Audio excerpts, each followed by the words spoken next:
Welcome back, everybody. I'm KRX, and we are continuing on the beginner's guide to Europa Universalis, playing as Portugal. We have not unpaused the game yet, but we've looked at our diplomatic situation.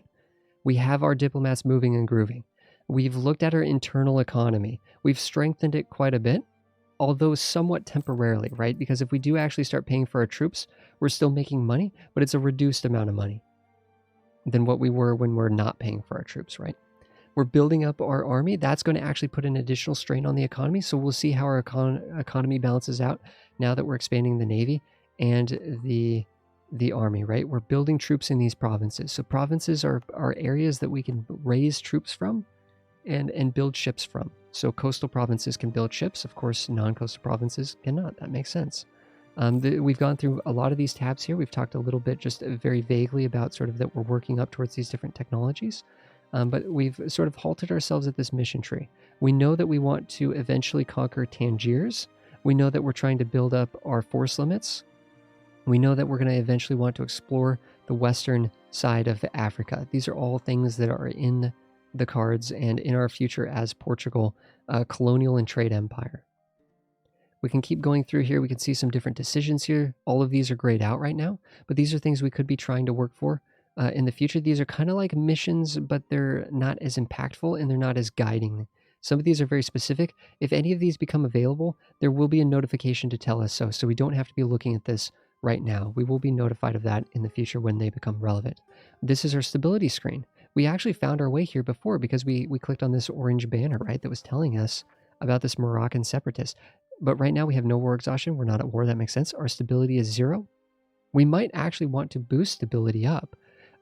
Just to sort of help with some of this rebellion and just sort of keeping everybody nice and happy. Having a stable nation, having a lot of stability is just good. It just encourages growth and economy and trade and all kinds of really good things, right? If we have a stable country, encourages good diplomatic relations, and people respect that, people feel safe. These are important things. This game simulates the idea of what the citizens, the individual citizens and farmers are thinking, what the other countries around you are thinking. It simulates all of this. So if we can actually have a more stable country, then that's going to actually have the benefits that we can imagine it would have in real life, right? Stability causes economic growth and diplomatic prosperity, right? So stability is something that we might want to boost, but this is saying that it costs administrative power. But we're saving our administrative power also to get technologies. So it's a tug of war, right? Between should we get our stability up a little bit? Is that a good benefit to have that extra stability? Or do we want to save all of it to get those technologies quicker? And we just have to assess that. We just have to figure it out. It could be that in the future, if things look more dire down here, we might need stability more. Stability might be more important. But right now, maybe we're okay. Maybe we're okay. We'll have to figure out what's going on with Ceuta, though. There is some unrest there. We'll have to figure that out and talk about that when it becomes more relevant. But right now, it's not relevant. This is our religious tab here. We are Catholic, and we get some benefits because we're Catholic. This is actually mentioning we have no active cardinals, but it's actually showing the Pope here. The Curia controller is the papal state. So this is the Pope, the good old Pope, right? And there's actually a button down here in the bottom right. Don't mean to go too fast here, guys. And we can open this up, and there's the Holy See. And this is essentially a place that we can influence. We can actually get favors from the church. We can do things for the church and get favors back. We can build influence with the papal state. And this is like a special sort of nation in the sense that by being friends with these guys, we can actually further ourselves as, good God-fearing Catholics, and we can get benefits for that. We can leverage those different benefits, and that can help our nation prosper, and that can help us at war against the heathens. So we might actually want to butter up the Pope. That's actually something we didn't think about earlier, but maybe we do. Once we're done buttering up England and Castile, we might want to butter up the Pope. Could be a good idea. It's saying that Ceuta here, but we have a missionary, right? We did notice that we had a missionary available, and it's saying down here that there is actually such a thing as converting provinces. We could spend 0.73 ducats per month to convert this province, but the problem is this time slot right here is just dash, dash, dash. That means we will never progress. It's saying the monthly progress will be 0.0%. Because they're Sunni, there's an extra malice against that. It's harder to convert Sunni nations. It's hard to convert people that are Sunni to Catholic. Like, they're Sunni. They don't want to be Catholic, right? We can't just send missionaries down there and convince them otherwise. It's also a non-accepted culture. There's also, it's a strong development. So right now, with our base strength of only 2 missionary strength, we can't convert this province. We're at a negative 2.7. We need to make that a positive percentage. And if that's a positive percentage, then we'll be able to progress this faster.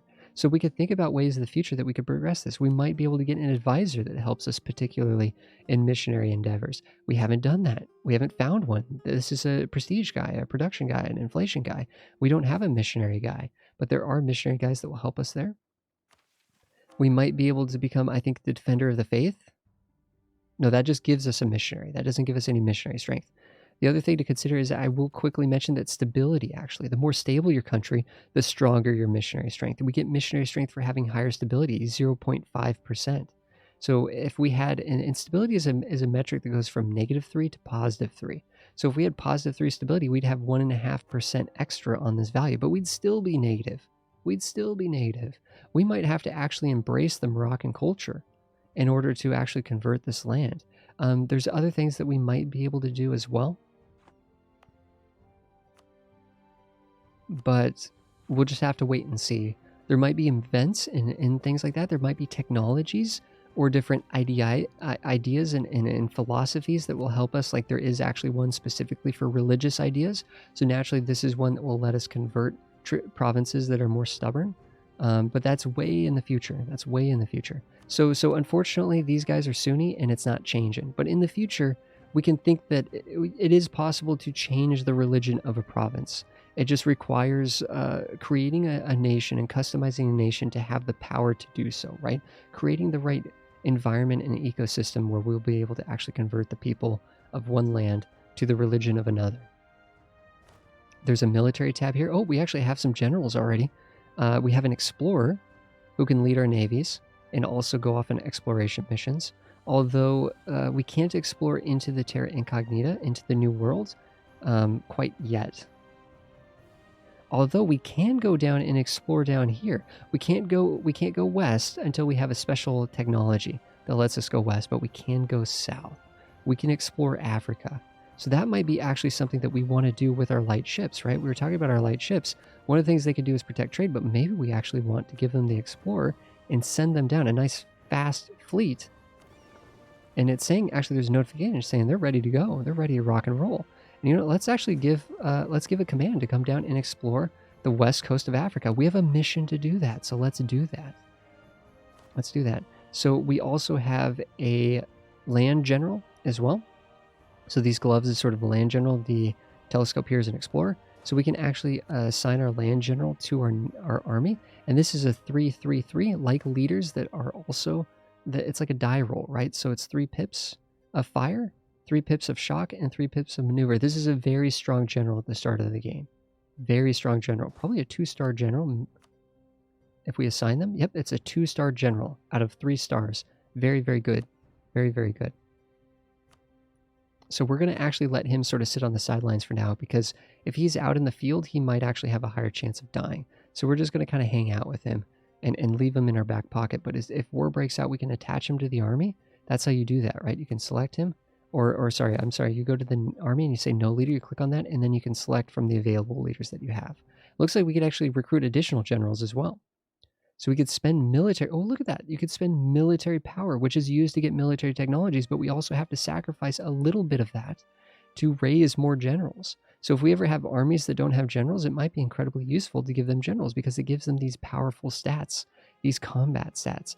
Because when you, and we'll look at this when we go to war, but it's good to know that we have a very strong general right now. Now this is also on a spectrum between 0 and 6. So you can see our siege is 0, and 3 is kind of the average. But with generals, this is actually much better than average. And there's a reason for that, because generals typically can't roll the really big values unless you have a high army tradition. And most everybody starts the game with a low army tradition. This is a metric between 0 and 100. And right now we're at 7, so it's very, very low. In fact, this actually typically decays down to 0. It's very hard to maintain a high army tradition. You get army tradition by winning battles and sieging land and stuff like that. So this is something that will go up as we wage war, right? The more war mongering our country is, the more our army tradition, the more military focused we are, right? And our pride in our military and our conquests we'll have. Okay. So that army tradition is a very important stat. That means that if we roll a general right now, it says it'll only have between 2 and 7 pips because we have such a low army tradition. 2 and 7 pips? Am I crazy? This guy right here has 9 total pips. He has a 3-3-3. That's 9 pips. A 2 to a 7, that's terrible, right? If this guy only had 2 pips, like 1 fire and 1 maneuver, that'd be terrible, right? So so this guy's actually very good. This guy's actually a historical figure that's stronger. He is stronger than a typical general that we can just roll just randomly, right? So we don't need to roll another general because we already have this guy and he's really, really good. So we're good to go there. And it says here that our leaders are 2 out of 2. It's just like with diplomatic relations, just like with force limit, we can go over this. It's not preventing us from hitting this button and recruiting a general or recruiting an admiral, but it is warning us that we're at 2 out of 2. And if we go over this, it'll cost us additional military power per month. We'll get a military power penalty per month. We don't want to do that because we want to save our military power to build up towards technologies and maybe to recruit generals when this guy dies. Because this guy could die of old age. He could also die in battle. We can see there's also some forts buttons here where we could actually activate all the forts, or we can actually mothball all the forts. So that actually quickly mothballs all the forts in your country. Right now we have the Lisboa fort mothballed because we made a decision last time to bolster our economy that way. But we're not mothballing the Ceuta fort because it's such an important province, province to defend. So we're maintaining that one. But we could just there's a quick hotkey here in order to mothball all of them or raise all of them. If you're going to war, we might just be able to hit that button and just raise all of our forts. But since our only fort is Lisboa, not a big deal to micromanage that. But that's good if you have a larger country and you have a lot of different forts. Lots of different metrics here that we're not worried about. We can recognize that we have 14 out of 18 force limit, and we can recognize that we have 18 out of 20 naval fleet, right? But we're building ships to get those up to their full value. So for the most part here, we can see some stats about our different kinds of infantry units and cavalry units, but there's no context to any of this information right now. We have no context. If we look at these numbers, we could just see the heavy ships are very powerful. They have high durability. We could see, yada, yada, yada, right? Just a bunch of stuff that is important. Here we can raise generals and leaders and admirals. Here we could see the admirals and generals that we already have. Here we could do a little bit of micromanagement on our forts. We could check our force limits, and we could check our army tradition. Those are really the only things that are important on that screen. Our subjects, we can't click on this because we do not currently have any subject nations, right? We knew that Aragon has a subject over of Naples, right? And we know that Morocco has subjects, vassals down here. These guys are vassals of Morocco.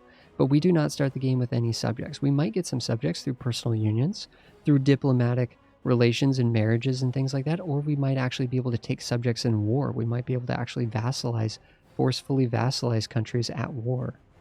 Like we could vassalize Granada potentially and force them to be under us. The other thing we have here is the estates.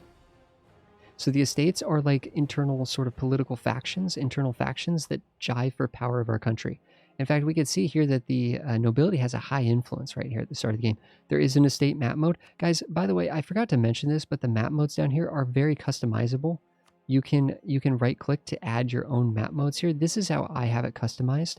But the only map modes we've really talked about is the trade map mode, a little bit of the trade's good map mode just to find special trade goods, but mostly it's that we've talked about a little bit, just very lightly. We haven't really explained this. We have not taught this. If you don't know what I'm looking at right now, that's totally fine because we haven't actually taught the trade map mode. We've just thought about it thematically, right? We know we're pushing trade to Seville. We know we're collecting the money out of Seville.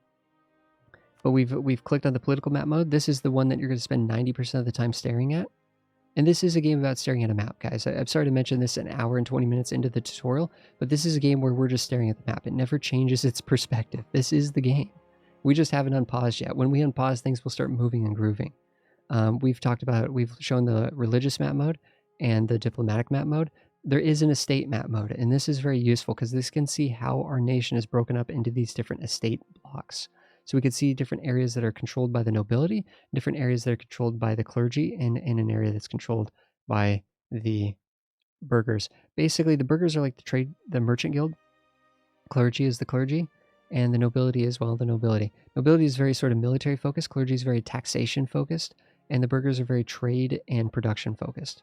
So it makes sense to give the burghers to provinces that have good trade goods and good trade provinces that have important trade centers. One thing we didn't talk about with the trade map mode is that if you click on the trade map mode, you can see that some provinces have little icons here. This is a natural harbor. Porto is a natural harbor. This is a naturally important trade center. These are trade centers, and you can upgrade these, but these are provinces that are disproportionately important to controlling these regions, these nodes. So yes, all of these provinces contribute a little bit of influence over this total Seville money, over this money here, but for the most part, controlling Seville itself is very important. Controlling Lisboa is very important. Toledo, so on and so forth. All of these marked ones are incredibly important provinces. We control Porto and we control Lisboa. It looks like Ceuta is not a trade capital, but Tangiers is, and we have a mission to eventually conquer Tangiers. So that's going to be a very juicy province for us to take because it is a level 2 trade center. So that's going to be very, very important to grab. So it makes sense, though, to give the merchant guilds control over these provinces because they can boost and magnify those beneficial factors by letting them sort of take control of those natural trade ports. But unfortunately, right now the clergy is controlling this, which is kind of annoying.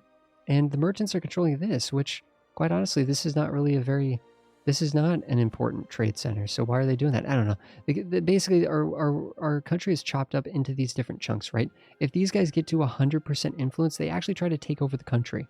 But as long as they have a high influence, they give us a lot of strength. So the nobility is giving us 20% manpower recovery. So them having a high influence means they can help us a lot. But it also means they're very close to 100%. They're very close to actually wanting to overtake the entire government and rule the country. There's buttons here. There's interactions that we can do, which can actually sort of we can give them influence, and we can lower their influence and stuff like that. This isn't something, as a new player, you do not have to hit these buttons. In fact, there are some optimization things that you can do here, but I am not going to do any of this right now because for the most part, this is just unnecessary for where we are in the game. We haven't even paused the game. Typically, you would go through this and you would hit a lot of these buttons in order to, well, we could do some basic things here, like, hey, we could trade some loyalty for some cash. Great. But if they had more influence, we would get more cash. So can we increase their influence? Let's actually just look at this for a second. Well, we can increase their influence by 10 here, and they have a pretty low influence, the merchant guilds. This will also make them happy to counterbalance the fact that we're going to make them sad when we take their money. We can also take diplomatic power. So, hey, we lose a little bit of prestige, and we kind of rebalance their influence a little bit and make them happy. There we go. We're getting some better modifiers from them. We've increased their influence, which makes them more powerful. And then we could hit one of these buttons because we have a buffer. If they're below, it's important to note that if they're above 60 happiness, then they get some extra oomph, right? We get some extra benefits here. If they're below 40, they actually become hostile and they actively work against us. And they give us a negative modifier. Right now we're getting a positive trade modifier because they're happy. So we could just ask for a little bit of money, and we're going to lose the development modifier, but we gained the trade mod. Great. We still kept the trade modifier. That's fine. They're still happy. And it's going to trend down to 50%. This always trends to 50%, whether it's below or above. Okay. So if they're at 40, if they're at 30 and they really hate us, it's going to naturally try to creep back up to 50. So it will creep back up to a favorable rating, right? Anywhere between 40 and 60 is sort of the neutral territory. Below 40 is bad, and above 60 is like extra good. But for the most part, you're very rarely going to be able to keep these guys above 60. You just want to keep them in that neutral territory so you can get their main benefit, and you want to keep their influence higher so that you can get more of the benefit. If these guys had a higher influence, we might be able to get more trade efficiency. It might go up to 15% or 20%, right? But there's nothing else we could do. The way that we give them more influence is give them more land. We can see the merchant guilds don't have that much land. We want to give them Porto. We can click on this. We can go to the building tab, which gives us this clergy thing. We can't revoke this from the clergy for 1 more year. There's a cooldown on this. But in a year from now, we can revoke this. Now, that will make the clergy upset, right? And we have to evaluate that. But if we need to get this to the merchants, then that might be something we have to do. We might have to suffer through a little bit of unhappiness from the clergy in order to kind of reorganize this in a way that's more favorable to our future's country's efficiency, right? So the estates are something that originally were not part of the base game, right? This used to be a DLC feature only. That's why it feels like a DLC feature. It's very nitty-gritty. There's a lot of optimization you can do here. We're not going to talk about that much, but we don't want these guys getting above 100%. If they get to 100%, it's bingo, and they basically try to rebel. It creates a literal internal disaster against our country if these guys go over 100%. So we're going to try to keep them high influence so that they give us power, but we're going to keep them low enough that they're not rebelling against us. And that's basically what's going on here. We can actually probably increase the influence of the clergy a little bit by sending an emissary to the Pope. That gives us 10 influence and gives us some papal influence as well. So that's points that we can spend here, right? We just gained 10 papal influence. That's some free stuff there. Why not? We can also sort of lower a little bit of our prestige and legitimacy. We haven't talked about those a little bit, but for the most part, those will trend towards 100 legitimacy. It'll trend upwards. And as long as we have a good ruler, a strong ruler, right now we don't. We have a regency, so it's actually going down. But it's not important to think. So our legitimacy of our rulership is high right now. 100 is the max, so it's very high. So we're not worried about this, but it is actually trending downwards while we don't actually while we have a regency in charge. Our prestige will trend towards 0, whether it's at negative 100 or positive 100. It'll always go back towards 0. But this effectively is just sort of our prestige, our how much people respect us, right? How much other nations respect us and stuff like that. Going down a little bit is fine because that's going to get it that's going to get it trickling up, right? So if it's going to be just sort of sitting around doing nothing, we might as well have it trending upwards rather than trending downwards, right? So we use that prestige to get some more influence for the clergy, radically increase the benefits that we're getting here. And now we can actually, I'm going to increase it a little bit more. So now it's at 79%, still plenty of a buffer, nowhere near 40. I'm going to come here and I'm going to actually get some administrative power. They'll give us 150% administrative power for a little bit of their favor, of their loyalty. They're still above 40%. And again, that's trending towards 50%. Cool. Awesome. So we have 20% national tax modifier. We actually just increased the amount of money we're getting from taxation.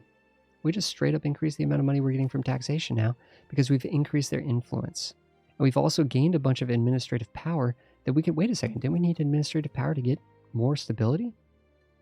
That might be worth doing. We could spend some of this administrative power that we just got from the clergy back here to boost our stability. Hey, because stability is now giving us a bunch of things like global trade power and extra missionary strength and lower national unrest and more tax. And we have even more tax modifier, a yearly corruption reduction and stuff. It's just typically it's a good idea just to be at +1 stability. That's just a good, you just have some good positive modifiers and a huge plethora of different sort of factors and things that help us with economy and trade and other beneficial diplomacy factors and internal stability factors and stuff like that. So +1 stability, right on. That's awesome. We have looked through all of these tabs, guys. The estates, I actually completely regret even talking about this stuff. If you're a brand new player, ignore this stuff. We will go back through this. This is a little bit more advanced and nitty gritty. This is not important. I'm sorry, guys.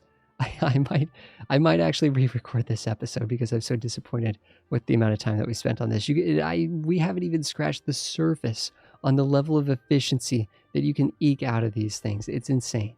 So this is a big system in the game, and now that it's available for everyone, everybody could be doing this. But the key here is do not go over 100% on the influence, and you do not want these guys to be below 40% loyalty. As long as they're above 40%, that's fine. And as long as they're sort of maybe around 80% influence, that's sort of the sweet spot. That's sort of the sweet spot. And the reason why they have so much influence or so little influence is based on the buttons that we hit in those tabs, those interactions that we do, but also based on how this is chopped up.